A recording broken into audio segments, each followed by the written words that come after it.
Bonsoir à tous, bienvenue sur le plateau Equinox Soir, votre décryptage quotidien de l'actualité de lundi à vendredi entre 19h et 21h. 3 mois après leur entrée en fonction, les 14 maires des villes, successeurs des délégués du gouvernement et les 360 maires de communes d'arrondissement.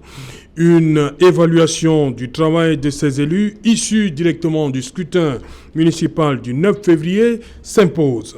Les maires des villes, à la faveur de l'application de la loi portant code général des collectivités territoriales décentralisées, en date du 24 décembre 2019, fait d'eux des super magistrats municipaux élus. Rendus à plus de 100 jours dans leur nouvelle fonction, ces nouveaux élus ont dû réajuster leur programme du fait de la crise sanitaire qui sévit dans le monde entier en général et dans leurs différentes communes en particulier. La gestion des effets de la pandémie du coronavirus sur les populations semble être jusqu'à présent la priorité pour ces nouveaux élus. À côté de cela, les super-maires de Douala et de Yaoundé ont choisi de s'attaquer, entre autres, sur le dossier de la construction sans permis et sur celui de décongestionnement de la capitale. Ça, c'est pour la ville de Yaoundé. Madame, Monsieur, tout à l'heure, à 20h, c'est la grande édition d'information qui vous sera présentée par Cédric Nouffelé. Tout de suite après, ce sera le débrief du journal et tout de suite, le fait du jour.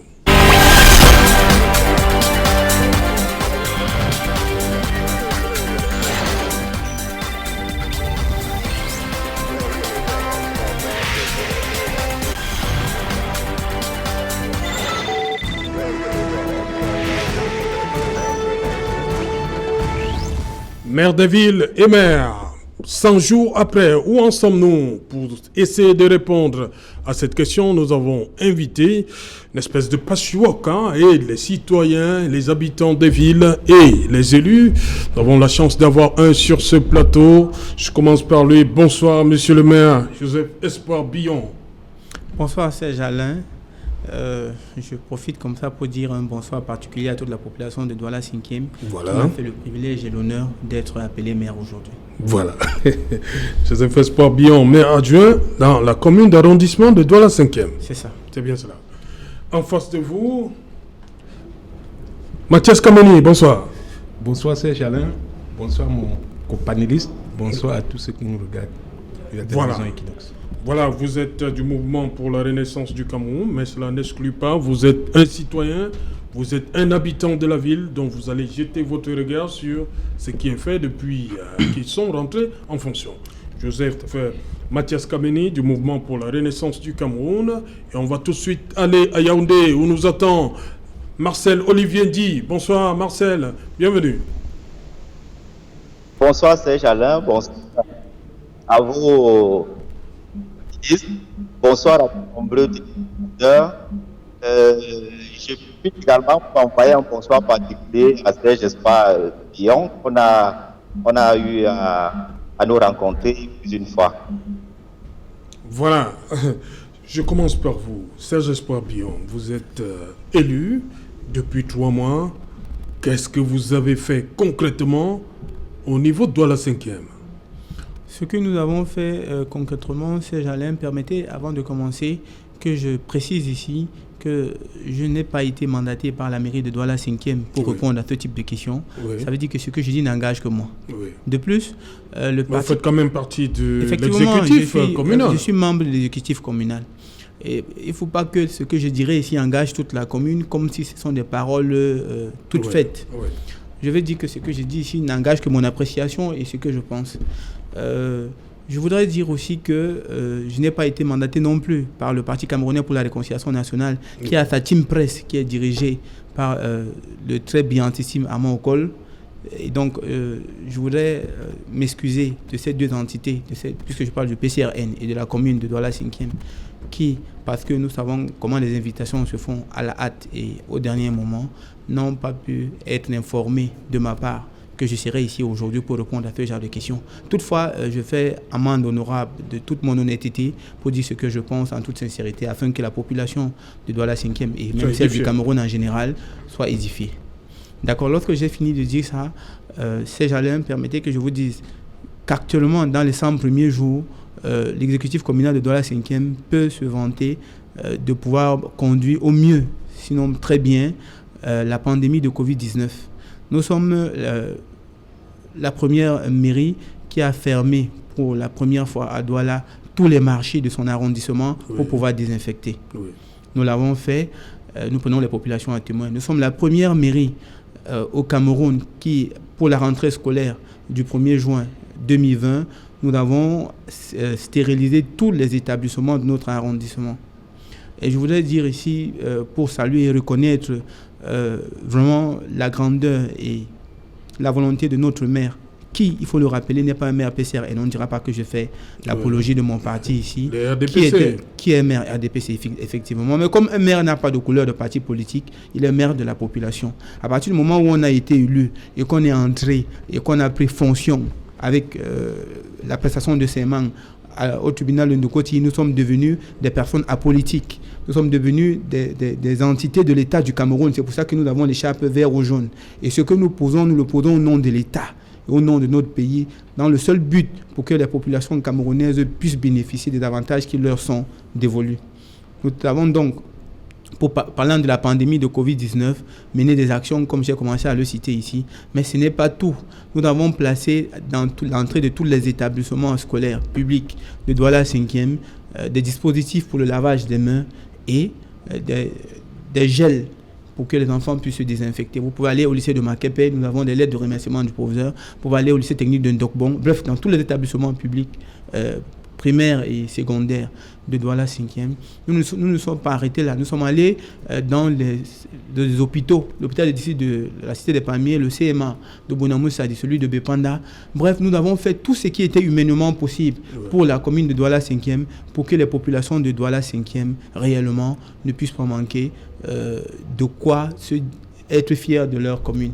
Je reste avec vous, le maire Billon. Vous avez dit que vous avez ouvert le bal en désinfectant le marché de Bonam Sadi. Tous les marchés de l'arrondissement de Douala 5e. Et ça continue ou bien c'était juste pour le début lorsque la pandémie a commencé à faire parler d'elle? Il y a un temps pour désinfecter. Oui. Quand on a désinfecté, il y a un temps nécessaire pour venir le désinfecter. Voilà. On ne peut pas arrêter chaque jour. La dernière fois, c'était quand, monsieur le maire?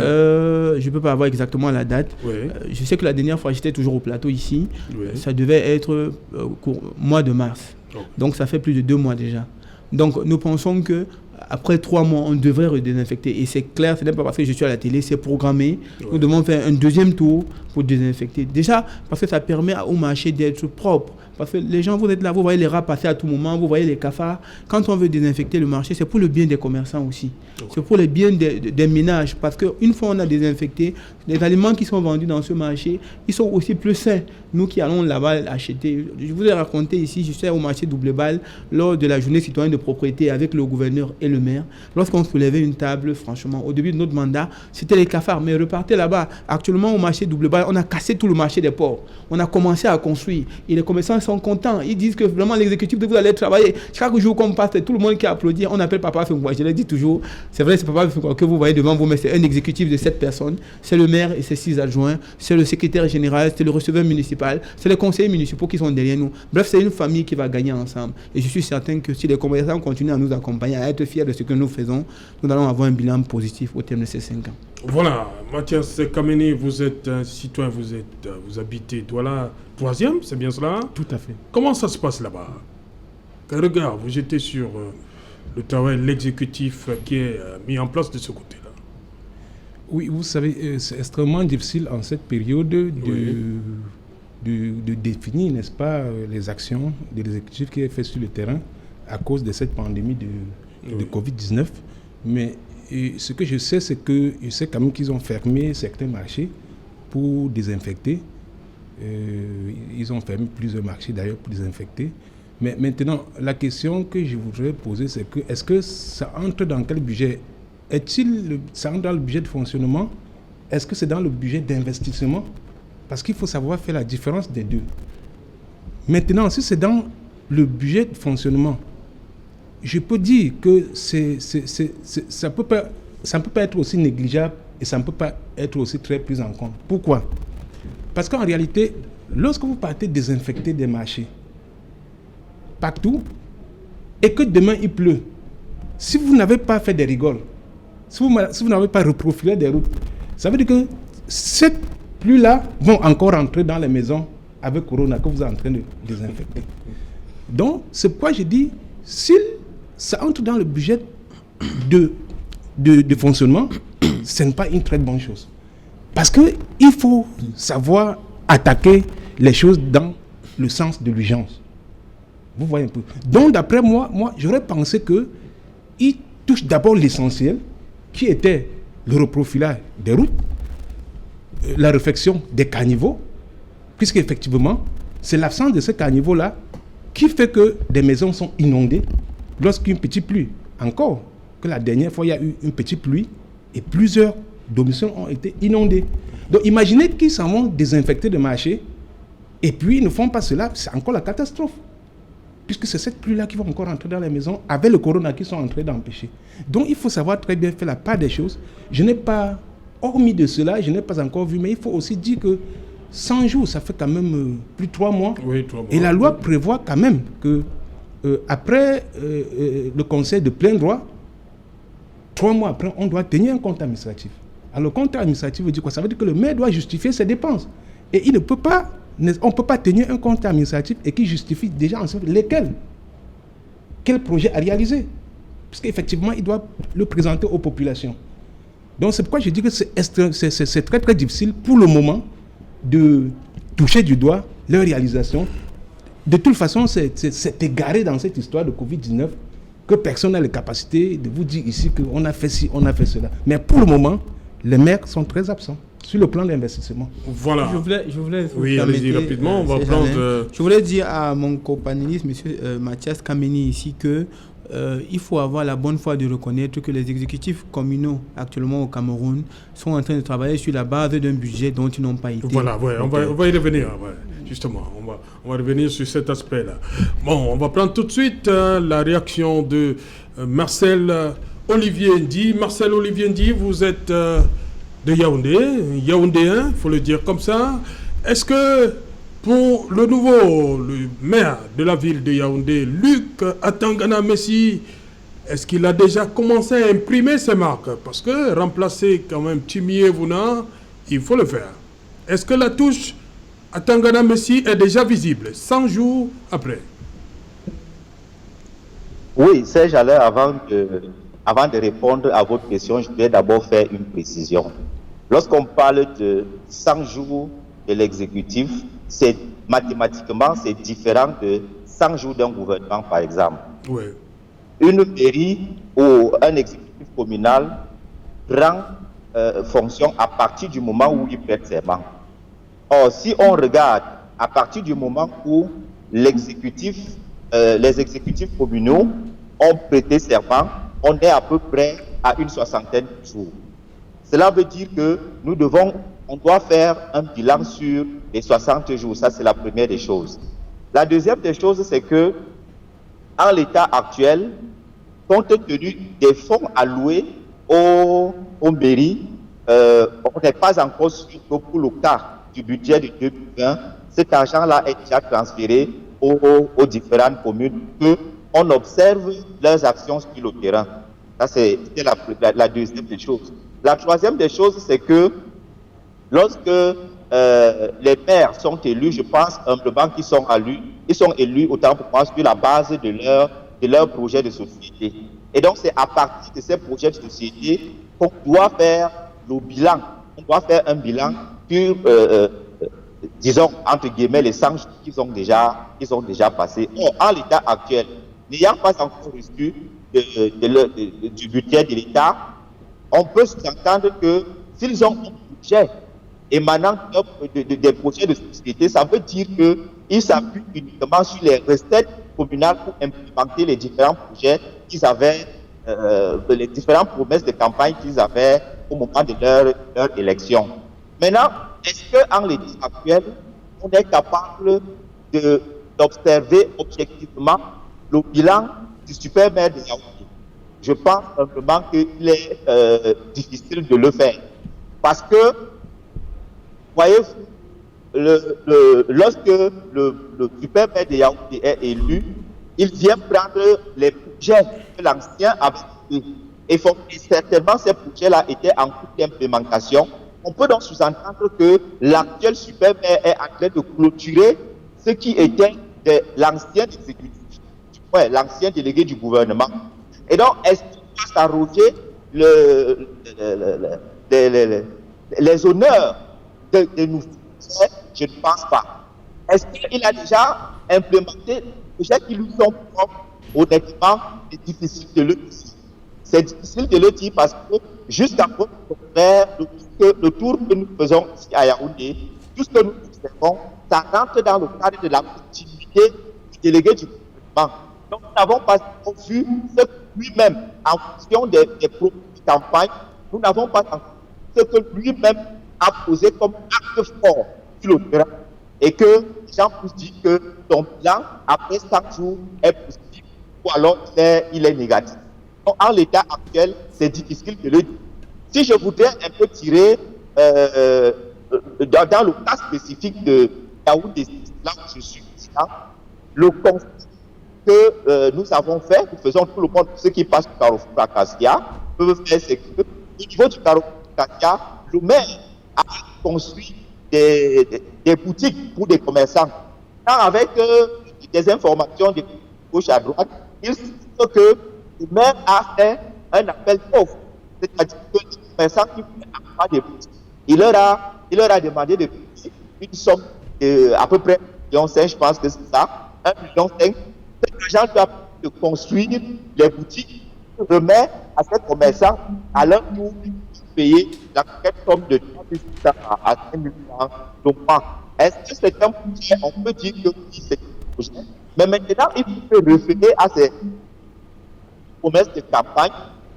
Est-ce que ça faisait partie des marques qu'il avait pris à la des 6, qu'il avait réalisé. Si tel est le cas, on peut donc dire que le bilan des sacs sous de guillemets de la communauté Yaoundé, exemple, on peut témoigner de ces différentes politiques-là.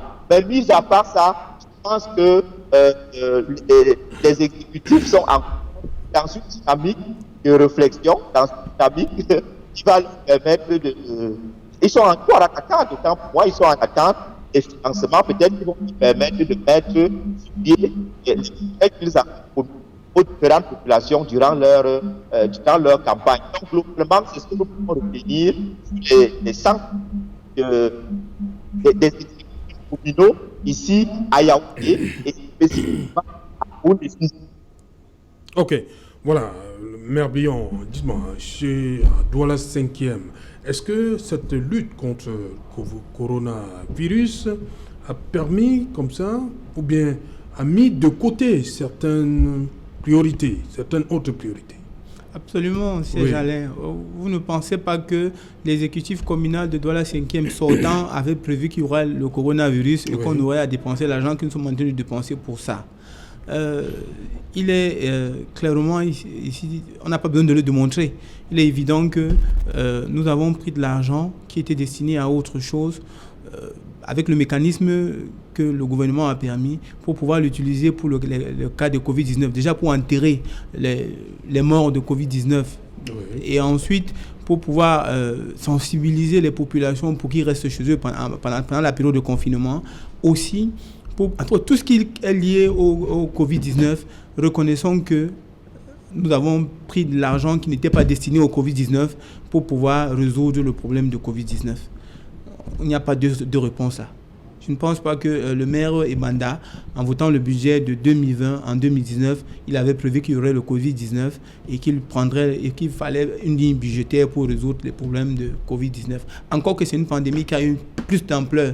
Même si on avait une ligne budgétaire qui était liée aux catastrophes et aux événements imprévus, je ne pense pas qu'il aurait prévu suffisamment d'argent pour pouvoir résoudre le problème de la pandémie actuelle, qui est un problème très grave. Mais nous voulons saluer, alors je voulais parler ici au nom de l'exécutif communal et à mon nom propre, pour dire merci à tous les établissements, à toutes ces entreprises citoyennes qui ont apporté un appui, un accompagnement considérable à la mairie de Douala 5e pour que nous puissions ensemble résorber le problème de la pandémie au niveau de la commune d'arrondissement de Douala 5e. Voilà, Mathias Kameni, cet invité qu'on n'attendait pas, Covid-19, ça vient compliquer un peu la tâche pour les élus en ce début de mandat? Oui, tout à fait. C'est pourquoi j'ai dit dès l'entame de l'émission que voilà, ça vient, n'est-ce pas,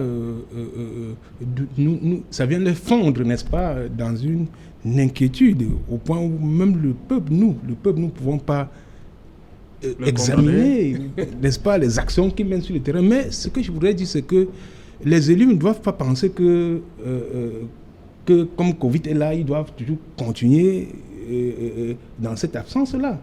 Ils doivent déjà comprendre qu'on doit vivre avec ce Covid et que les actions doivent commencer à suivre. De toute façon, nous voyons d'ailleurs, ailleurs, comment certains mettent les masques, ils sont dans les chantiers et travaillent. Donc ça veut dire qu'ils peuvent prendre des mesures de précaution, de protection, pour effectivement descendre sur le terrain et mener des actions. C'est d'ailleurs ce que nous, le peuple, nous leur recommandons. Voilà, de prendre des mesures de protection et descendre, puisque nous les attendons. Vous n'allez pas dire à moi, qui est le peuple, que voilà, il y a Covid, nous, il n'y a pas moyen que nous venons reprofiler ta route ou bien faire des rigoles pour empêcher que le bourri vienne me trouver à la maison. Non, moi je comprendrai jamais. Monsieur Mathias, permettez que je vous relance, s'il vous plaît. Oui. Malheureusement, la mairie ne fonctionne pas comme une boutique, comme une épicerie. Vous savez, il y a un exécutif communal, il y a un organe délibérant qui contrôle l'action de l'exécutif. Maintenant que nous nous sommes retrouvés dans l'urgence et dans l'impératif de sauver des vies, nous avons posé des actes. Il y a un conseil qui aura lieu d'ici la fin du mois de juin, début juillet, quelque part comme ça là. Et ce conseil-là va permettre que l'organe délibérant qui est constitué de 61 conseillers municipaux puisse prendre des décisions. Ça, c'est le cas de Douala 5e. Ça, c'est le cas de Douala 5e. Oui. Puisse prendre des décisions liées à cet imprévu. En fait, premièrement, qu'il contrôle l'action. Ce que nous avons fait avec le budget qui prévoyait le premier et le deuxième trimestre. Parce qu'il faut reconnaître ici que nous, on a prêté seulement le 12 mars. Oui. Aujourd'hui, je ne pense pas que nous sommes le 12 juin. Donc, il serait vraiment très maladroit de penser qu'on a fait 100 jours. Oui. Mais bon, acceptons ça comme ça, puisqu'on parle de 100 jours. Oui, voilà. Je voudrais dire ici, je voudrais inviter les populations de Douala 5e à faire amende honorable sur le fait que l'exécutif que je représente ici, et à mon nom propre, a premièrement la bonne volonté. Permettez que je salue au passage la réaction de mon copanéliste du MRC, qui est très poli sur le plateau. D'habitude, on n'a pas souvent l'habitude de voir ça. Mais sauf que je me demande si c'est vraiment un bon militant du MRC. Non, laissons la polémique. Non, en fait, c'est pas la polémique, c'est pour féliciter sa prestance, sa façon, sa responsabilité, sa capacité à être beaucoup plus patriote et à aller dans le sens de comprendre les problèmes des exécutifs actuellement au Cameroun. C'est pas un problème propre à Douala 5e, c'est un problème qui est lié aux 14 communautés urbaines et aux 360 communes de notre pays. Je voulais continuer donc en disant que... Oui, non, en fait, je vais chuter, parce que je voulais relancer. Je vais chuter, Mathias, merci de m'avoir permis de vous prendre quelques minutes chez vous. Je voulais chuter en disant que il faut que les Camerounais soient beaucoup plus patriotes pour mieux apprécier les actions que les différents exécutifs vont poser en tenant compte de la pandémie du Covid-19. Voilà, Mathias, allez-y donc. Alors, je voudrais dire à mon copanéliste, monsieur le maire, que je parle ici aussi en tant qu'un ancien conseiller municipal. Oui, oui. SDF Douala 3e. SDF Douala 3e en 2013, donc j'étais d'ailleurs le plus jeune. Waouh. Donc je parle avec beaucoup d'expérience. Maintenant, vous êtes au MRC, vous êtes conseiller du président Maurice Kamto. Tout à fait. Donc je parle avec un peu d'expérience. Donc admettons que Covid-19 devait continuer pour 2 ans. Alors on ne veut pas continuer à spéculer que voilà, Covid est là, on ne peut rien faire. Absolument. Nous, le peuple, nous vous disons que prenez des dispositions pour nous servir. Nous voulons être servis. Nous ne voulons pas savoir si Covid existe. C'est ce que nous voulons savoir. Okay. Et je voudrais encore revenir un peu sur quelque chose que vous avez dit tout à l'heure, que on n'avait pas prévu de l'argent pour Covid. Mais attendez, gouverner, c'est prévoir. Sauf que nous, on ne pouvait pas prévoir à la place de ceux qui étaient là. Soufflez d'écouter. Lorsque nous arrivons en 2013, il y avait un problème d'inondation au niveau de Saint-Thomas. Oui. Je pense que nous avions agi même sans voter le budget. PK8, c'est ça? Tout à fait. Nous avions agi. même sans voter le budget. Ça veut dire que nous avons fait la même chose avec la pandémie du Covid-19. Nous avons agi sans aller au compte administratif. Vous parlez peut-être simplement. On peut peut-être comprendre qu'à une certaine période de l'année, il y a toujours inondation de ce côté-là. Là, vous pouvez prévoir. Oui, mais comme dit Bion, est-ce qu'on a prévu Covid? Je dis, monsieur Serge Alain Autou, il y a des cas d'urgence. Oui. Où il faut agir. Il y a des cas d'urgence. Pensez-vous que vous vous levez un matin et que Tumbanga Pongo est inondé? Alors vous allez dire au peuple, nous n'avons jamais eu un budget pour lutter contre cela? Non, il y a une ligne budgétaire pour les catastrophes dans toutes les mairies. Mais effectivement, c'est donc de ça qu'il n'y a pas une ligne budgétaire pour les pandémies dans toutes les mairies. C'est donc de ça. Vous revenez donc à ce que je suis en train de vous dire, qu'effectivement, il y a des lignes budgétaires pour cela. Oui. Et il faut savoir l'utiliser à bon escient. Oui. Ne pas aller désinfecter les marchés alors que l'on viendra entrer dans des maisons. Avec Covid, c'est ce que je suis en train de dire. Donc avant d'aller désinfecter, vous devez d'abord faire des rigoles. Qu'est-ce qui est priorité en fait? Désinfecter les marchés ou alors faire des rigoles? Mais vous désinfectez les marchés. Qu'est-ce qui est priorité? Et lorsqu'il pleut, il y a une inondation. Si on parle de priorité, qu'est-ce qui est priorité? Je dis, lorsque vous désinfectez les marchés et qu'il pleut, l'eau quitte du marché pour entrer dans les maisons. C'est de cela que je parle. Okay. Alors que si vous avez fait des rigoles avant, cette eau ne pouvait pas entrer dans les maisons. Okay. En tout cas, vous ne nous demandez pas de faire les rigoles en 2 semaines. Parce que le Covid a commencé le 13 mars. Nous, on a prêté seulement le 12. C'est le conseil d'un ancien conseiller que je suis en train de vous donner. Oui, je comprends et j'accepte bien volontiers. Voilà. J'accepte volontiers votre conseil. Donc, voilà, jusqu'à présent, ils ne sont pas très actifs, mais nous estimons que peut-être c'est cette pandémie qui les a un peu freinés. Mais je dis, nous n'allons pas continuer à rester comme ça. Nous n'allons plus vous pardonner que vous continuez à rester comme ça. En nous faisant croire que le Covid continue. Je comprends que M. Mathias est un citoyen de Douala 3. Et que vous ne pouvez rien faire. Peut-être à Douala 3, le maire n'est vraiment pas actif. Mais je l'invite à faire un tour à Douala 5e. Il va constater que le maire est très actif. J'étais à lundi. C'est dans l'arrondissement de Douala 5e. Absolument. Là-bas, c'est la catastrophe. Vous n'êtes pas encore passé. Expliquez-nous un peu. Peut-être vous le savez. Expliquons-nous un peu. À lundi, l'accès à lundi est carrément impossible. Bon, c'est Alain. Vous pouvez confirmer cela. Nous sommes à Mondo Vision. Et ceci, permettez un peu. C'est-à-dire vous pouvez confirmer que l'accès à lundi est impossible. Non, nous mentons pas aux Camerounais. Nous mentons pas. Et ceci en saison sèche.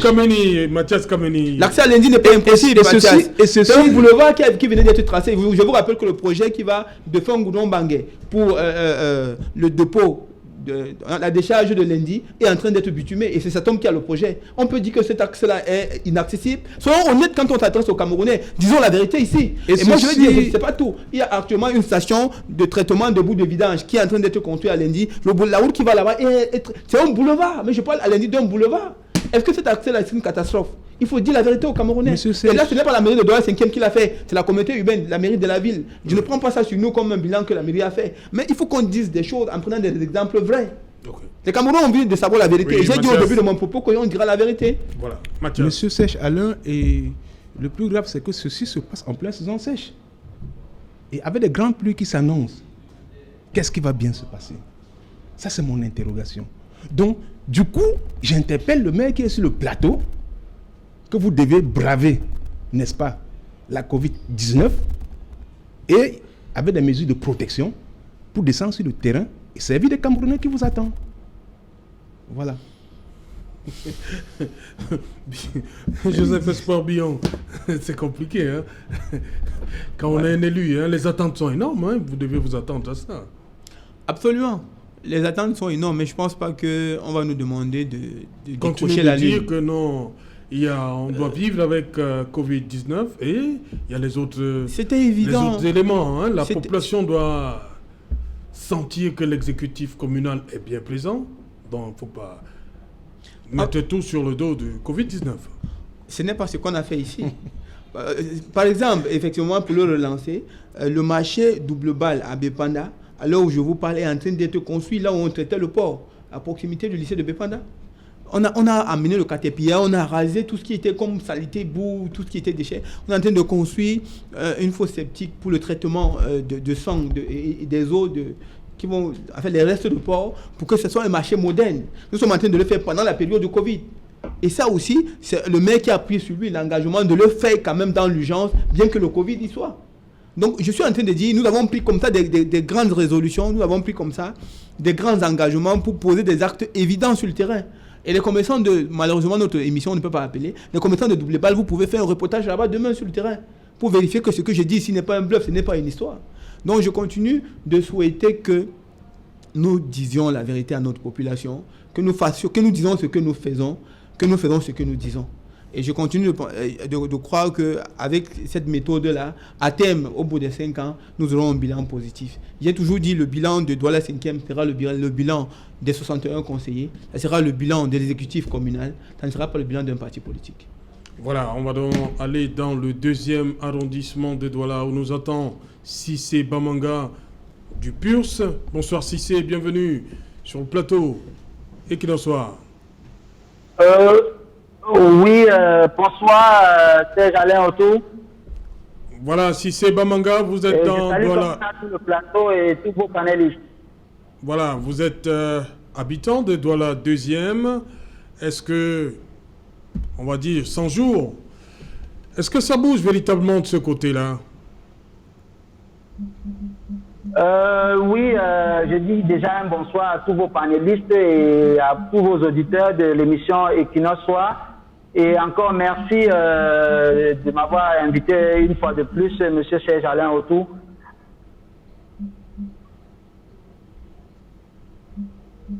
Oui, allez-y, oui, Douala 2e. 100 jours... Oui, je disais que globalement, les 100 jours de nos élus, le bilan est un peu mitigé parce que vraiment, il y a beaucoup de choses qui se sont passées entre-temps. C'est vrai que 100 jours, c'est beaucoup, mais 100 jours, c'est aussi peu. Parce que quand vous voyez aujourd'hui la mise en place des mairies de ville à travers l'implémentation du Code général de décentralisation, qui est a priori une avancée considérable dans notre pays. Mais les lourdeurs et la résistance des administrateurs continuent à être un obstacle majeur, M. Serge Alain Otto. Les préfets et les sous-préfets continuent à montrer leur résistance, à céder à une partie de leur pouvoir. Ils n'arrivent pas à accepter cela. Bien que malgré ça, vous avez quelques mairies qui se démarquent. Dans la ville de Douala notamment, le super maire qui fait un très bon travail. Et dans la dite commune de Douala 2e, où je suis, vous le savez, le premier secrétaire du PUS de Serge Espoir Matomba, nous observons le travail que le maire actuel avec son groupe, Denis Pampou, le travail est très bien effectué. Parce qu'aujourd'hui, nous voyons qu'ils sont vraiment impliqués sur le terrain. Parce que le Covid-19 aujourd'hui, M. Serge Alain Otto a dévié tout et a défié tout, on peut dire. Parce qu'aujourd'hui, même quand vous voyez M. Serge Alain Otto, il est difficile de faire aisément un bilan de 100 jours aujourd'hui. Parce que, vous savez, vous en aviez parlé au début et certains des panélistes ont parlé de cette affaire. Les maires ont pris fonction alors que le budget avait été déjà voté par les délégués de gouvernement. Et il y avait certainement une autre vision de la ville que ces délégués avaient et qui n'est pas de la même vision que les maires. Mais je dis à Douala 2e, si je dis que les maires ou bien le groupe de personnes qui est là autour de la Denis Pampou ne bosse pas, c'est que c'est de la mauvaise foi. Vous savez bien que je suis l'un des premiers critiques quand ça ne va pas, M. Serge Alain Otto. Je suis le premier à dire que ça ne va pas, mais à Douala 2e, ça bouge. Il y a la mairie, Serge Alain Otto. On voit comment il y a des descentes pour, comment vous appelez ça, pour désinfecter. On voit comment les entreprises sont là pour accompagner aussi l'action de la mairie et tout ça. Ce n'est que satisfaction. Mais nous déplorons encore aujourd'hui que vous avez des brebis galeuses dans certaines mairies qui profitent de la situation du Covid pour dire n'importe quoi et pour continuer à être dans ce que je peux appeler des hors-la-loi. Par exemple, je peux vous donner comme ça, à la mairie de Meganga aujourd'hui, jusqu'à ce moment, il n'y a pas eu de conseil communal, il n'y a pas eu de compte administratif, il n'y a aucune chose qui a été adoptée et vous voyez, les gens qui sont de ce côté-là, la mairie de ce côté-là, ils sont là, ils sont en train de se greffer sur le Covid-19. Vous verrez le super maire de la ville de Ngaoundéré, là je parle globalement et j'analyse selon mes connaissances, qui se bat malgré les moyens qu'il a. Il essaie de faire de bonnes choses. Je pense que pour le moment, le bilan de 100 jours, c'est autour, c'est du 50-50. Il y a des mairies qui bossent, comme je vous ai dit, comme chez moi à Douala 2e, moi je suis bien tranquille, j'observe bien qu'il y a encore quelques petits règlements qu'il faut faire. Par exemple, j'attends toujours une vraie implication, une vraie détermination de la mairie aux côtés de l'hôpital district de Niobel, qui est aujourd'hui l'un des centres malheureusement du Covid et du choléra. Donc j'attends vraiment que le maire soit de ce côté-là. Et j'ajouterai ici, excusez-moi César autour, je fais partie de ceux qui demandent que le député de chez moi, dans ma commune de Douala 2e, je l'appelle comme ça, ainsi vous le savez, le député fantôme, je ne le vois presque pas. Bon, vous me direz peut-être que c'est pas son rôle, mais je veux bien qu'il accompagne la mairie, il accompagne Denis Pampou, notre maman de côté de Douala 2e, bien qu'il y a eu des dons qu'il a fait la dernière fois, c'est parce que peut-être qu'il a vu que nous avons fait des sorties, nous avons levé le ton, mais globalement à Douala 2e, ça bouge, c'est bien, on encourage le RDPC qui est là-bas, en attendant que le PURS de CES Espoir Matamba, dont que je suis le premier secrétaire dans la dite commune de Douala 2e, comprennent les choses en main. Ils sont en train d'avancer, ils sont en train de faire du bon boulot. Merci Cissé Bamanga depuis le 2e arrondissement de Douala.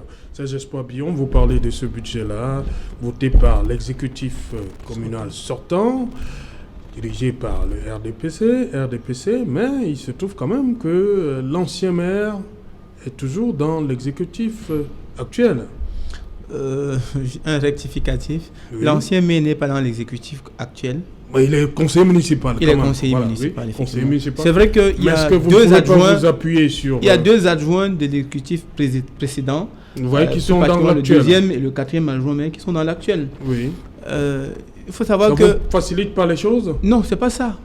Il faut savoir que l'exécutif communal c'est comme une équipe de football.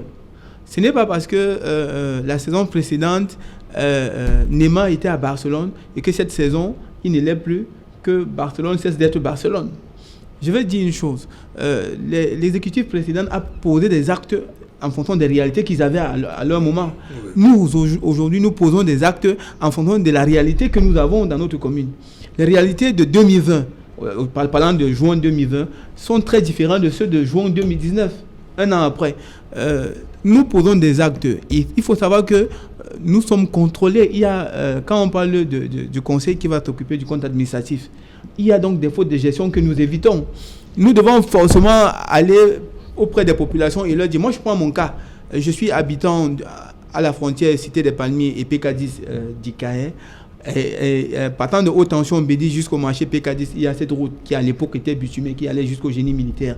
Aujourd'hui, c'est une ancienne histoire. Ce n'est plus bitumé depuis longtemps. Pour moi, c'est un défi actuel. C'est un engagement que j'ai pris sur moi. Je suis allé auprès de la communauté urbaine parce qu'il ne revient pas de la compétence de la mairie de bitumer les routes. Auprès de la communauté urbaine où j'ai vu le chef service chargé des routes, Daniel Nangue, où j'ai dit à cette dame, je veux que vous fassiez un tour. Ils m'ont dit, on l'avait déjà fait. J'ai dit, mais faites encore. Elle est descendue sur le terrain, elle a effectivement refait un tour sur le terrain, elle est en train de finaliser avec ses rapports. Il y a un ouvrage de franchissement qui permettait de partir de haute tension Bédi pour marcher PK10 qui est totalement hors usage. L'eau a tout emporté. Bien qu'il y ait le Covid-19, j'ai vu le maire et je lui ai dit, trouvons une solution pour que dans l'urgence, on puisse faire quelque chose, même temporairement, en attendant qu'un projet définitif soit fait à cet endroit. Parce que là-bas, il faut un projet structurant, il faut un grand... C'est un boulevard de 16 mètres. C'est une grande route. Ce n'est pas nous qui allons changer ça. Il a rétréci à 7 mètres parce qu'on n'a pas les moyens. Donc, pour le moment, faisons quelque chose qui permettra que ces populations ne restent pas dans un état de désenclavement évident. Et le maire a dit, monsieur le chef service technique, c'est monsieur Tessor pour parler de lui ici, allez voir ça avec le maire. Nous sommes descendus sur le terrain. On a pris les éléments, les géomètres ont fait les relevés, qu'on a d'ailleurs transmis au bureau, au service de la communauté urbaine. Parce que c'est un travail de collégialité, c'est un travail, c'est une plateforme entre la communauté urbaine de Douala et les communes d'arrondissement. Donc nous avons travaillé comme ça. Vous savez, j'ai la facilité de travailler comme ça parce que dans une autre vie, je suis quand même un technicien. Je suis géomètre topographe d'abord enseignant, ensuite ingénieur. Donc je me bats à mon niveau d'apporter ma contribution et mon expertise d'une manière bénévole, sans rien attendre en retour, parce que je suis d'abord maire. Donc je suis en train de vouloir dire aux populations de Douala 5e plus particulièrement, et ceux de tout le Cameroun, que les différents exécutifs communaux de notre pays se battent autant qu'ils peuvent pour pouvoir résoudre les problèmes de leur population, parce que c'est un devoir, parce que c'est un engagement, parce que c'est pour cela que nous avons prêté serment. Vous savez, ces gens-là, à l'époque, les maires prêtaient serment pour devenir officier d'état civil, pas pour devenir maire. C'est après l'installation du préfet qu'ils devenaient maire. Je parle sous le contrôle du conseiller. Aujourd'hui, les maires prêtent serment pour devenir maire. Ça veut dire, à partir du moment où on a prêté serment, on n'a pas... L'installation du préfet, c'est folklorique, c'est juste pour faire la fête et que les gens mangent. Mais c'est parce que nous avons prêté serment avec le système de la décentralisation que nous sommes devenus maires. C'est pour ça que, vous voyez, je suis plus à l'aise de parler de l'exécutif communal où je suis le 6e adjoint au maire. Je ne suis pas le maire principal. Je ne suis pas le premier adjoint non plus. Je suis le plus petit maire, s'il fallait le dire ainsi. Mais je suis informé parce que tous les mardis à la commune d'arrondissement de Douala 5e, il y a ce qu'on appelle les réunions de coordination. Tout ce que le maire sait, je le sais. Ça veut dire, le système de management du maire Richard Fungwa à Douala 5e veut qu'il n'y ait aucun adjoint maire qui ne soit pas au courant de quelque chose. Ça veut dire toutes les solutions sont prises toutes les décisions sont prises de manière collégiale. Ouais. Tout ce qu'on a envie de faire, c'est tous les maires qui le font. Si au bout de 5 ans, il y a un maire qui se désolidarise de ce bilan-là, ça veut simplement dire qu'il est malhonnête, ça veut simplement dire qu'il a passé le temps à tricher, pas à vouloir travailler pour les populations. Nous avons pris l'engagement de changer Douala 5e avec les peu de moyens qu'on aura. On fera avec les moyens qu'on aura. Et on veut la participation de toutes les populations. Nous pensons qu'il y a beaucoup de personnes, déjà les entreprises, aussi des individus qui peuvent apporter un appui considérable à leur commune pour que la vie change. Aujourd'hui, nous avons une gestion participative. Nous voulons que tous les habitants se sentent impliqués dans la gestion de la commune de Douala 5e pour que chacun puisse avoir la perception que la commune existe. Sans eux, on ne réussira pas. Sans ces populations, la mairie ne fera rien. Il n'y a pas de miracle dedans. La mairie n'a pas tous les moyens du monde pour pouvoir transformer Douala 5e. Mais si chaque citoyen, le jeudi, prend le balai et balaye sa cour, toutes les cours de Douala 5e seront balayées.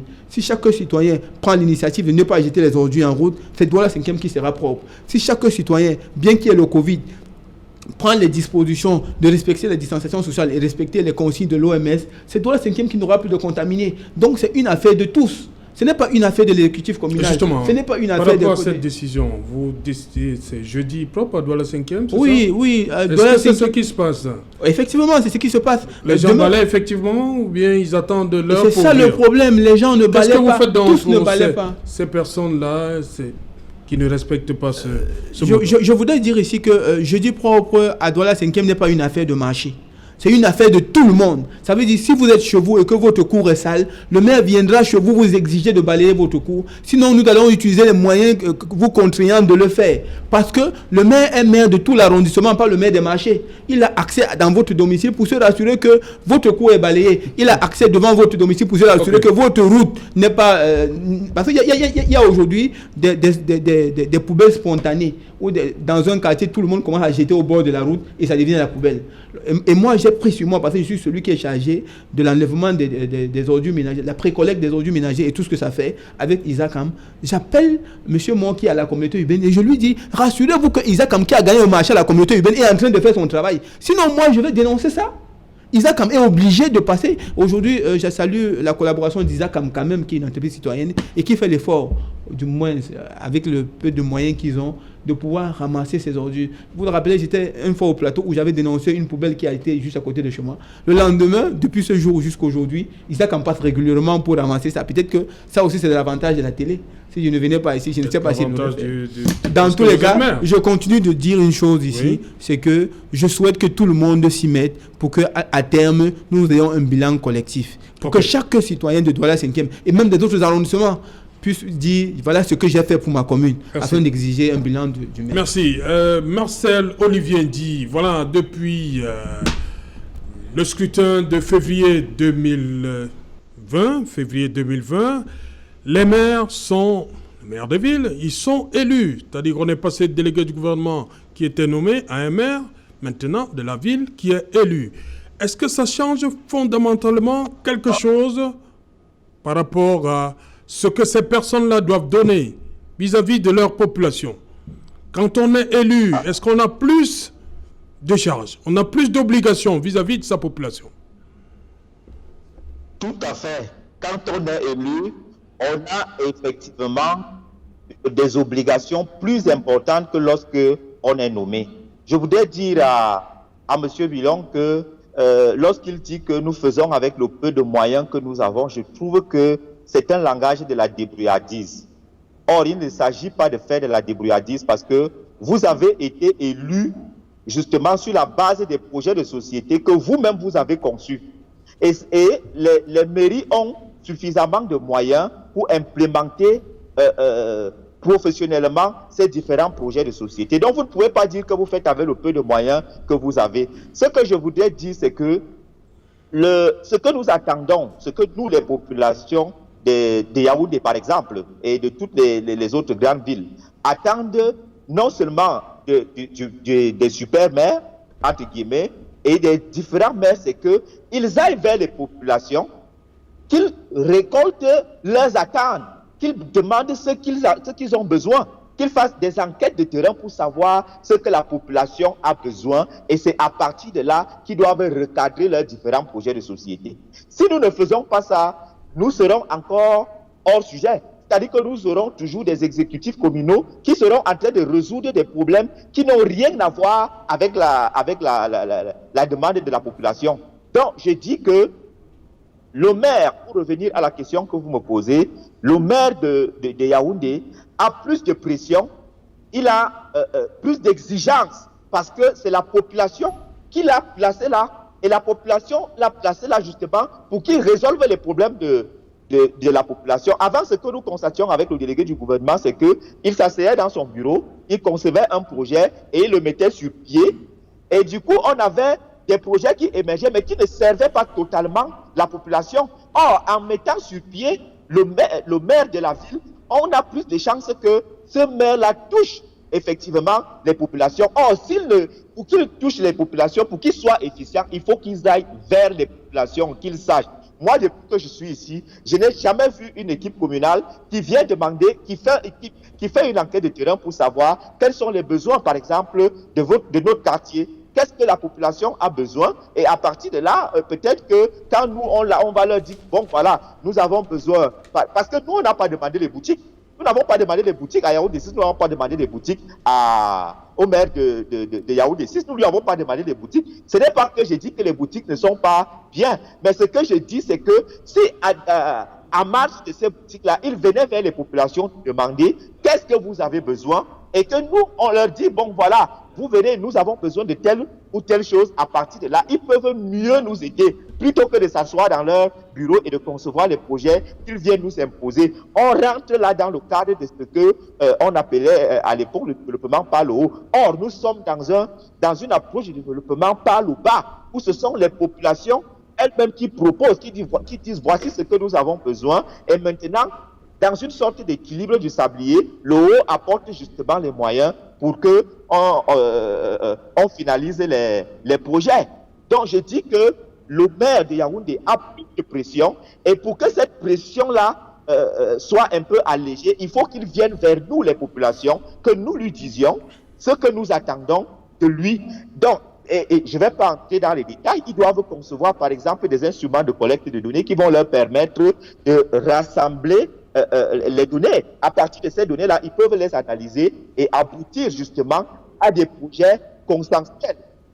Okay. C'est de ça qu'il est question. Le maire Yaoundé a plus de pression en l'état actuel. Et il faut qu'il ait une méthodologie rigoureuse pour collecter les informations qui vont lui permettre de résoudre nos problèmes. Voilà. Mathias Kameni, il vient d'évoquer un problème, la communication, c'est-à-dire le maire doit être en contact permanent avec ces populations pour faire passer le message et aussi recueillir les besoins de cette population-là. C'est ce qui se passe chez vous, à Douala 3e, depuis 3 mois. Vous allez un peu me permettre parce que Bion a fait tout à l'heure une déclaration qui, depuis je suis un peu mal à l'aise, je voudrais qu'il retire ce mot ici. Il a déclaré que les militants du mouvement pour la renaissance du Cameroun, le plus souvent, ne sont pas polis sur le plateau. Et là, je ne suis pas d'accord. Donc, je voudrais qu'il retire ça. Nous sommes un parti responsable. On a des militants responsables qui respectent des panélistes. Donc nous ne sommes pas sur des plateaux pour tirer sur l'opposition, parce que vous êtes l'opposition, nous ne sommes pas là pour tirer sur vous. Notre adversaire naturel, c'est le RDPC. Et je voudrais que vous respectez, que vous retirez ce que vous avez dit avant que je continue. Je ne sais pas, je devais retirer quoi, Serge? Je dis, vous avez déclaré que les militants du mouvement pour la renaissance du Cameroun ne sont pas parfois polis sur le plateau. Est-ce que j'ai dit ça ici? On peut faire un retour de ce que j'ai dit? Non, allons-y, on va pas arrêter l'émission pour ça. Allons-y, Mathias Kameni. Si vous avez tenu des propos désobligeants l'encontre des militants. J'ai félicité M. Mathias Kameni pour sa posture et sa tenue sur le plateau. En disant que le plus souvent, ils ne sont pas comme ça. Je n'ai pas parlé de plus souvent, ils ne sont pas comme ça. J'ai félicité, j'ai même été surpris. Je me suis demandé s'il était un vrai militant du MRC. Parce que son langage, son attitude, sa façon de faire m'ont impressionné. Quand vous déclarez si je suis vraiment un vrai militant du MRC, ça cause quand même un problème. Ce n'est pas là le débat, je vous en prie. J'ai été impressionné par votre tenue et je vous ai félicité. C'est de mon devoir ou alors de mon choix d'apprécier ce qui est bien. Et si j'estime que vous tenez très bien, bon, je ne peux pas retirer ça. Je suis sûr que vous tenez bien au plateau. Mathias Kameni, allons-y.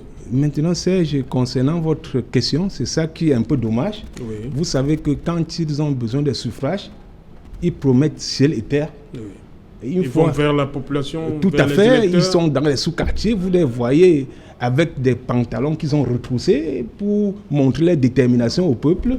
Et du coup, une fois élus, ils ont des gorilles qui marchent avec, c'est-à-dire des gardes du corps. Au point où même les populations, quand ils les regardent, ils ne les reconnaissent plus. Ils se posent la question, mais est-ce que c'est celui qui était hier? Est-ce que c'est celui qui était passé chez moi hier pour me demander le suffrage? Donc, c'est ça qui complique un peu ce contact entre, n'est-ce pas, le citoyen et son maire. Mais ce que je voudrais dire, c'est que vous devez savoir que le peuple attend de vous. Et je me félicite que vous avez déclaré tout à l'heure qu'il y a un Dalo qui était tombé quelque part et que vous avez estimé que c'était un peu dangereux et que l'urgence était de le réparer. Voilà, merci, je me félicite. Ça me relance parce que je vous disais tout à l'heure qu'il y a des cas d'urgence. Voilà, merci Mathias Kameni. On va revenir après le journal parce qu'il est déjà là, en poste. Cédric Nouffelé, bonsoir, bienvenue. Dans un instant, le 20h, au menu donc, ce soir. Cédric. Bonsoir Serge Alain, bonsoir à vos invités. Ce soir, nous parlerons de l'ouverture de la session parlementaire, une session qui suscite de vifs intérêts des Camerounais en raison de ce débat sur l'éventualité d'une réforme constitutionnelle. Quel est le regard des députés sur cette épineuse problématique au moment où aucun parlementaire n'est au courant à l'heure actuelle des projets de loi attendus du gouvernement durant cette session de tous les enjeux? Vous les écouterez dans le journal de 20h. Et nous parlerons également ce soir de cette progression de la pandémie de coronavirus dans les zones rurales. Il y a une grande inquiétude au regard des nouveaux cas détectés positifs dans plusieurs localités rurales du Cameroun. Et là, le système sanitaire en vigueur ou existant dans ces localités est-il assez performant pour prendre en charge ces différents cas positifs de Covid-19? Élément de réponse dans le journal de 20h. Et dans une enquête réalisée par Equinox Télévision, nous sommes allés comparer les systèmes de réaction des crises sanitaires, que ce soit en Côte d'Ivoire, au Sénégal, au Gabon ou au Cameroun. Vous allez le voir dans le journal de 20h. Ces différents pays ont testé plus de personnes et enregistrent moins de cas positifs et moins de décès que le Cameroun. Que se passe-t-il concrètement? Nous en parlerons ce soir. C'est Jala. Voilà, madame, monsieur, c'est donc la fin de cette première partie Equinox Soir. On va se retrouver après le 20h pour Equinox Soir, deuxième partie. Le temps du débrief, toujours en compagnie de nos invités.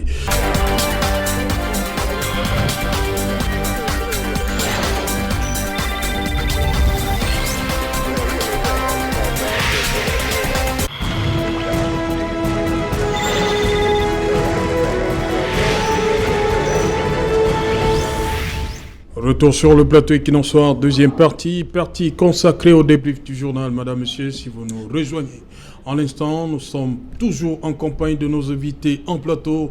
Il s'agit de Joseph Espoir Billon du PCRN, maire adjoint de Douala 5e. En face de lui, Mathias Kameni du Mouvement pour la Renaissance du Cameroun. Mathias Kameni, ouverture de l'Assemblée nationale et cet autre débat en dehors de l'hémicycle, dans les couloirs, révision constitutionnelle. C'est votre champion qui, il y a quelques jours, a mis ça sur la place publique.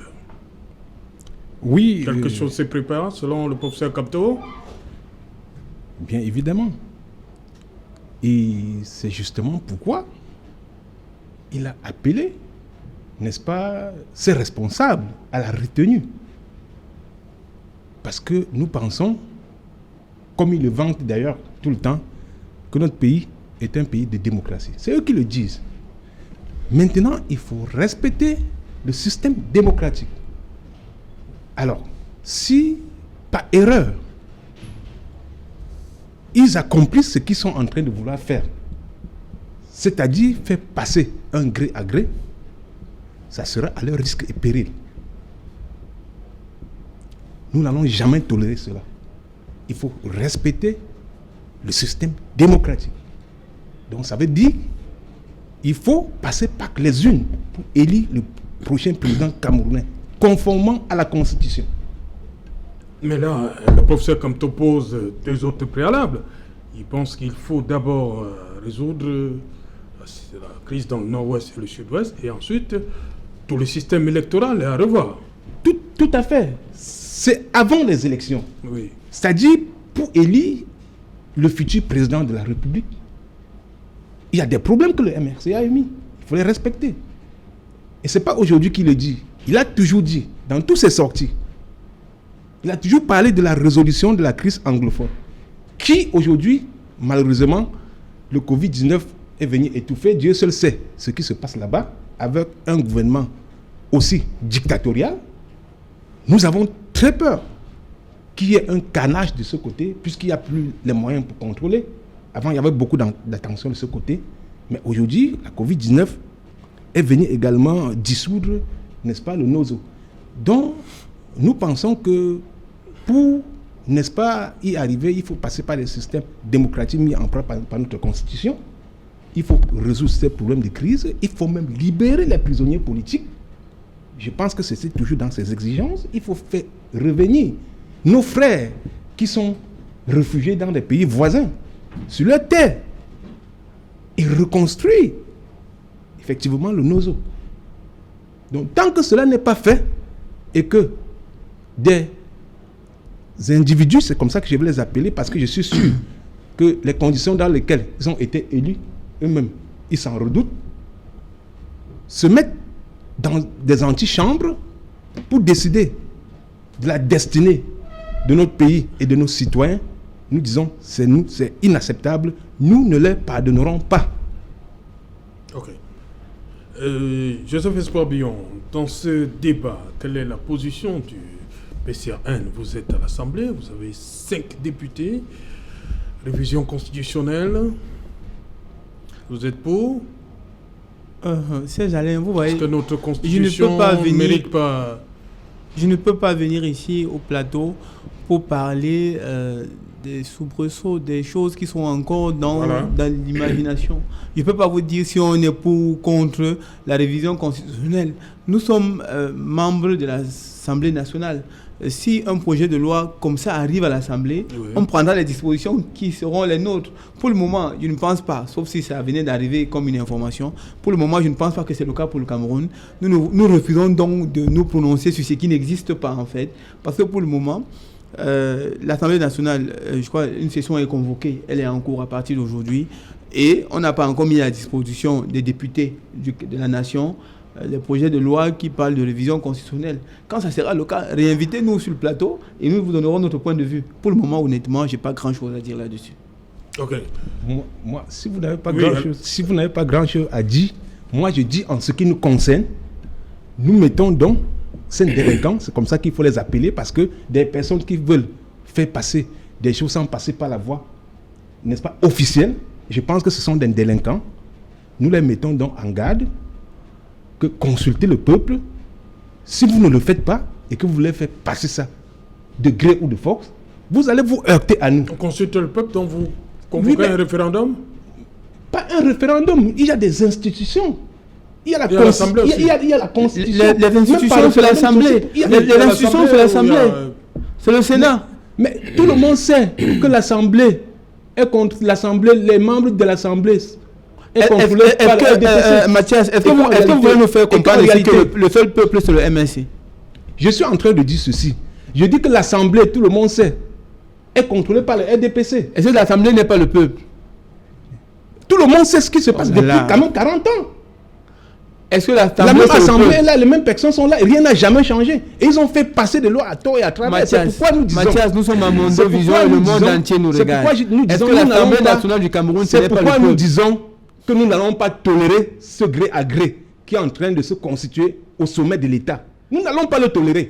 Bon, vous avez des informations que moi je n'ai pas ici, donc je ne peux pas commenter. Mais restez donc tranquille. Je dis nous n'allons pas le tolérer. Je voulais juste qu'on relève l'équivoque. Est-ce que l'Assemblée nationale du Cameroun représente le peuple camerounais? Institutionnellement. Ben, une assemblée qui est taillée à sa juste mesure. C'est taillé à sa juste mesure. Ceux qui sont là en réalité, ceux qui sont là en réalité ne représentent pas le peuple. Ils représentent un seul homme, M. Biya. Ils font sa volonté, ils font ce qu'ils veulent. Nous prenons acte. Ça veut dire que c'est ceux qui ne sont pas là qui représentent le peuple. Je dis ces personnes ne représentent pas le peuple. Nous les voyons depuis 40 ans. Rien n'a changé, ils ne sont pas capables de prendre une loi. Mathias, que le peuple va se retrouver dans cette loi. Le peuple nous regarde au travers de cet écran. Dites au peuple qui le représente ici. Comme ça, ils vont d'habitude de réclamer des comptes à ceux qui le représentent. Je suis en train de dire, ces élus ne représentent pas le peuple depuis 40 ans. Le peuple attend de savoir qui est le représentant. Qu'a-t-il fait ces élus? Mais soyez direct, dites au peuple qui est le représentant. Qu'est-ce qu'ils ont fait ces élus? Mathias, le peuple camerounais nous écoute. Dites-leur qui est leur représentant. Oui, ben, ils n'ont pas de représentants. C'est qui? D'accord. Puisque ce sont des personnes qui ne défendent pas. Ce sont des personnes. Ce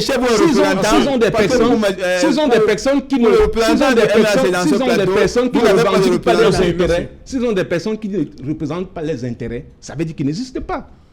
C'est de cela que nous parlons. Merci. On va donc prendre l'avis d'une autre formation politique, le PURS. Cissé Bamanga. Face à ce débat, de gré à gré,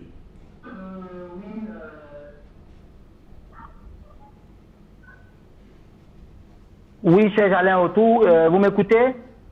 Allez-y. Oui, Serge Alain Autou, je suis vraiment toujours gêné. Vous savez, quand j'incarne un parti politique républicain comme le PUS de Serge Espoir Matomba, et puis sur le plateau, les confrères politiques ou alors mon cher frère représentant du MRC passe son temps à vouloir faire du populisme dans ce qu'ils ont l'habitude de faire, appeler nos dirigeants actuels, bien que nous ne partageons pas la façon dont ils sont en train de diriger ce pays depuis 40 ans, comme il le dit. Mais c'est inacceptable, une fois de plus, où je le dis tous les jours quand je passe dans certains plateaux avec eux, d'appeler les représentants de ce pays qu'on aime ou qu'on n'aime pas, de délinquants ou de chefs bandits ou je ne sais pas quoi. La politique, c'est pas la sorcellerie. La politique, c'est pas le populisme. La politique, c'est pas, je ne sais pas comment je peux appeler ça, les mots me manquent. Mais non, ressaisissons-nous. Nous faisons partie, au plus de ces espoirs Matomba, nous faisons partie de ceux qui pensent que nous pouvons changer ce pays, nous pouvons enlever ceux qui nous gouvernent aujourd'hui depuis plus de 40 ans, comme vous le dites sur votre plateau, mais pas avec la violence, mais pas avec des mots forts, pas avec des mots de populisme. Nous sommes quand même dans un plateau de télévision sur une émission Champions League et qui est regardée partout dans le monde entier. Arrêtons un peu avec le populisme, Serge Alain Autou. Je ne peux pas laisser passer ça, moi, premier secrétaire du PUS de Serge Espoir Matomba, où on vient traiter sur le même plateau où je suis de nos gouvernants à Yaoundé, bien que nous savons que leur façon de faire, ça dérange des délinquants. Donc je voulais recadrer un peu, c'est ça mon coup de gueule par rapport à mon cher frère du MRC. Et pour revenir sur la situation de l'Assemblée nationale, bon, l'Assemblée nationale, moi je dirais qu'elle est représentée aujourd'hui. Nous avons vu des entrées, des jeunes personnes qui sont entrées, des jeunes partis politiques. que je n'en citerai pas ici parce que je ne suis pas de leur parti. Jusqu'aujourd'hui, le PURS travaille encore, nous travaillons, nous apprenons de nos erreurs. Vous savez, Serge Espoir Matomba, il a l'habitude de dire qu'au PURS, nous sommes un jeune parti, nous ne devons pas, comment on appelle ça, nous ne devons pas sauter des étapes. Donc nous apprenons chaque jour. Aujourd'hui, vous savez, M. Serge Espoir Matomba, le gros boulot qu'il a du côté de la super mairie de Douala, à côté du maire Dine, c'est encourageant. Mais j'aimerais dire aujourd'hui à Mondo Visuel que c'est encore dommage aujourd'hui que nous nous retrouvons à avoir, par exemple, le président de l'Assemblée nationale, je parle comme ça, avec tout le respect, M. Kavaïge Djibril, que nous voyons bien que il a du mal, il a déjà tout donné, il a le même avec les dernières forces, ça ne va plus. C'est Bamanga, je vous en prie, je vous ai posé une question. Il y a un débat qui a cours actuellement. Voilà, il y a un débat. Merci pour le recadrage. Il faut donc répondre à ma question maintenant.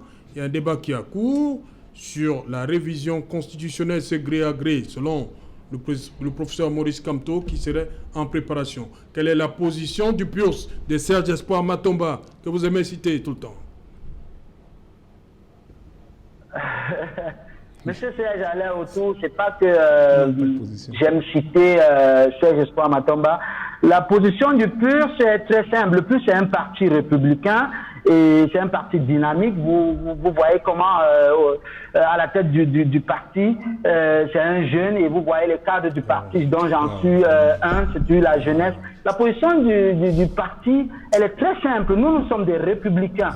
Et vraiment, je ne suis pas un expert dans la question dont vous me posez. Mais vous savez, Serge Espoir Matomba, il n'a pas arrêté de dire, dans presque tous les plateaux où il est passé, il explique tous les temps, il explique que voilà comment tout a un cheminement dans ce pays. Donc je ne sais pas d'où sort cette histoire de gré à gré. Et moi je dis encore une fois de plus, c'est encore un autre, comment vous appelez ça, c'est encore un autre coup de communication du MRC, du parti de Maurice Kamto, qui a refusé d'aller aux dernières élections et qui fait tout et tout, qui bat encore les dernières ailes pour parler d'elle. Malheureusement, je pense que cette histoire de gré à gré, je ne sais pas où ça sort parce que nous sommes dans un cheminement d'un pays républicain où nous savons comment les lois sont structurées et nous savons aujourd'hui que si le président de la République, par exemple, il n'est pas là, nous savons qui va le remplacer pour combien de jours pour organiser telle élection et nous savons que nous savons tout est là, c'est la République, tout marche bien. Nous déplorons encore que le MRC entre dans le populisme. Nous attirons ici l'attention, quand je dis nous l'opposition républicaine qui n'est pas dans le populisme et dans la violence, nous attirons l'attention du MRC et avec tout ce qu'ils ont, les clics et les claques, de venir auprès d'une opposition républicaine pour que nous travaillions ensemble pour bâtir un pays grand. Ok. Merci Cissé Mathias Kameni. Pour lui, au PURS, il pense que c'est un coup de com' et que la vacance inscrite dans la Constitution, on sait comment ça se passe. Oui, mais qu'est-ce que vous pouvez attendre qu'il dise? Il a passé son temps plutôt à parler du MRC que de répondre aux questions sur le gré à gré. Donc ça me donne, n'est-ce pas? Oui, c'est le MRC qui met cette question sur la table. Oui, tout à fait. C'est normal qu'ils parlent du MRC. Oui, mais ils doivent parler de leur position et non du MRC. Donc moi je trouve que c'est un peu regrettable. Parce que les Camerounais passent leur temps le plus souvent à dire pourquoi ils ne se fusionnent pas entre eux pour devenir une opposition forte. Mais pensez-vous que nous pouvons fusionner avec des gens qui raisonnent comme ça? Mais ce n'est pas possible. Nous sommes en train de lancer l'alerte qu'il y a un gré à gré au sommet de l'État qui est en train de se préparer. Quelqu'un sort, dit que c'est le MRC qui pense, donc lui ça le conseille. Vraiment, il faut extrêmement faire attention. Il ne faut pas jouer avec la vie des Camerounais. Et je pense que ce genre de sortie interpelle les Camerounais qui connaissent effectivement qui est là pour défendre leurs intérêts. C'est de cela qu'il s'agit. Il a parlé jusqu'à finir, mais il ne vous a pas dit leur position.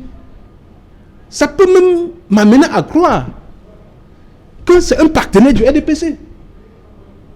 Puisque s'il ne le dit pas, ça veut dire qu'il sait ce qui se passe. Le plus. Mais s'il ne donne pas sa position, vous attendez donc que je pense à quoi?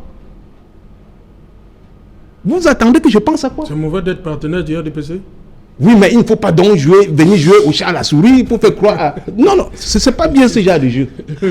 C'est pas bien ce genre de jeu. Il est en position, hein? Il n'a jamais donné sa position. Il n'a jamais donné sa position. Il n'a jamais donné la position du PUR. Si c'est sa position, qu'il ne vienne pas donc de déranger l'opposition. Ça dit les conditions de vie des Camerounais nous inquiètent et ça nous interpelle. Nous ne voulons pas des gens qui doivent venir nous distraire. Nous sommes passés aux choses sérieuses.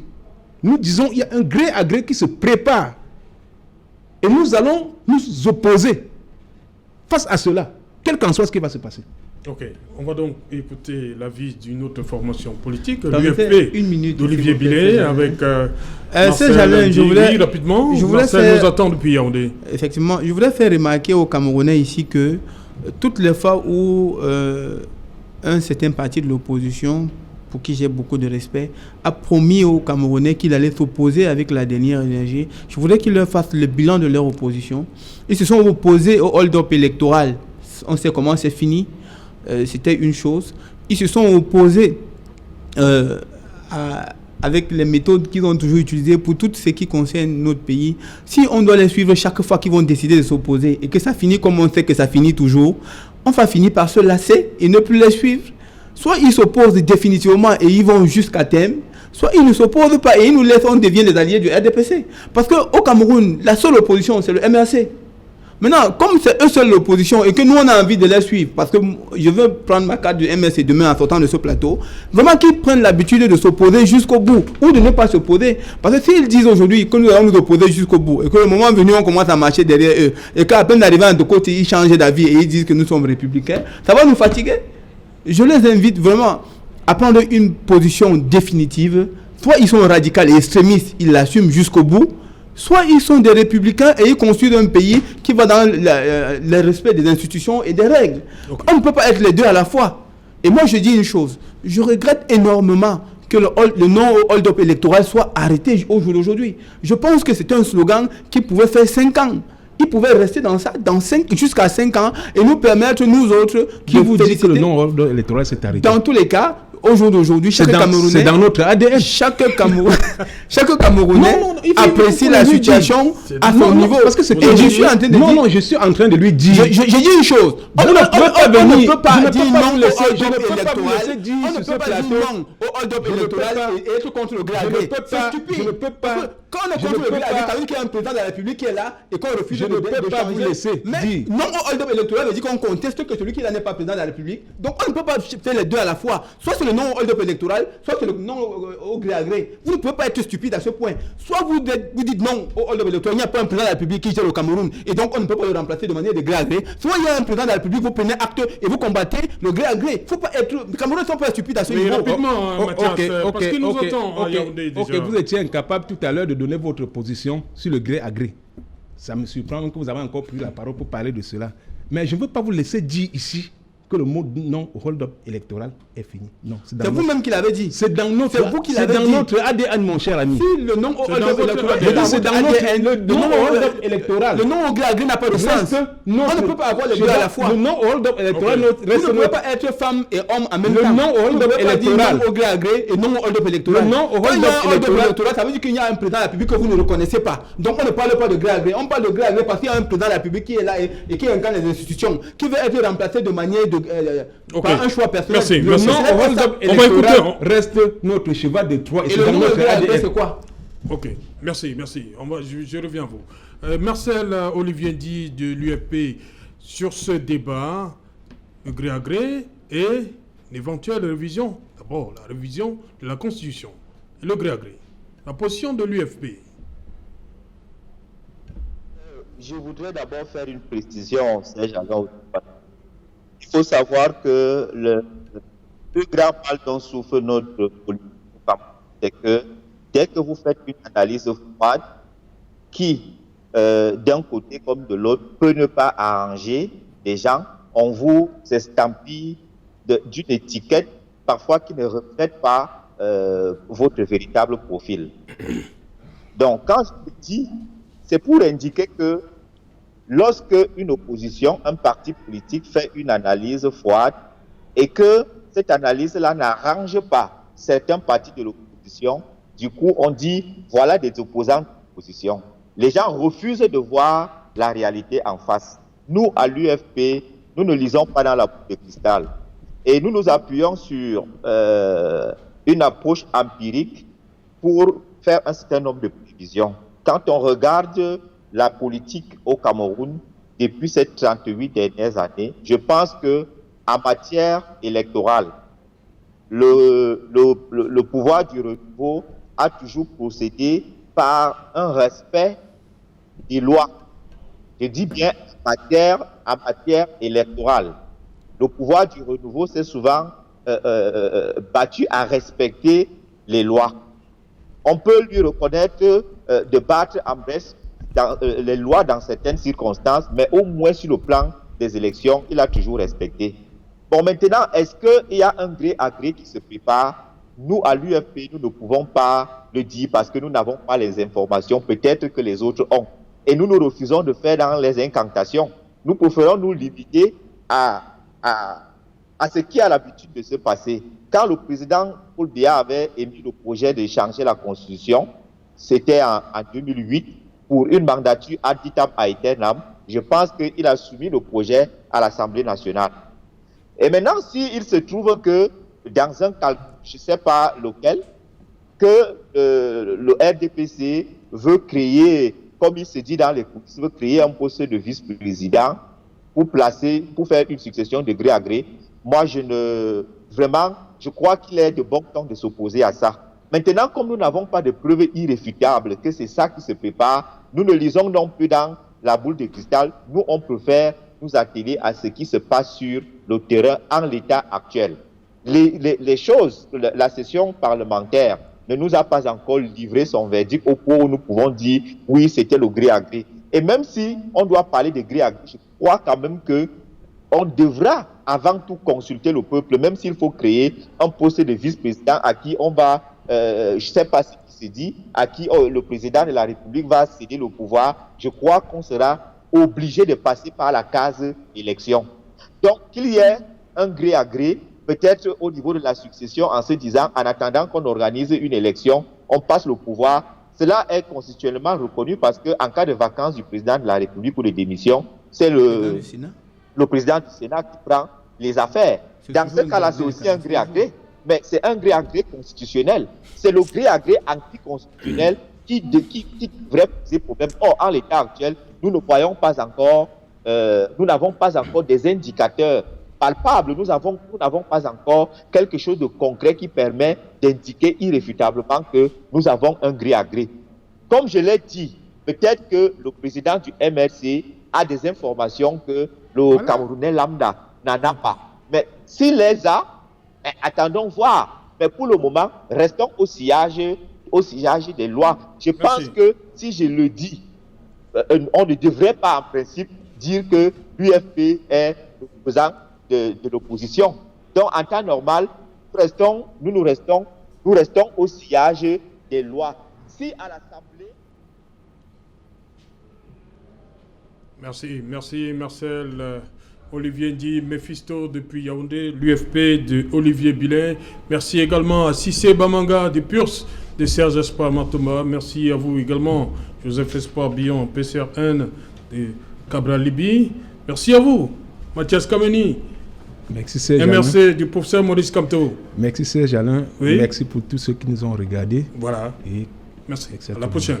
Merci, monsieur le maire. Merci Serge Alain. Et je dis aux Camerounais de rester patriotes. Voilà. On a également invité, madame, monsieur, un représentant du RDPC, comme toujours. Voilà, nous sommes arrivés au terme de cette édition Equinox Soir. Bonsoir, Bana.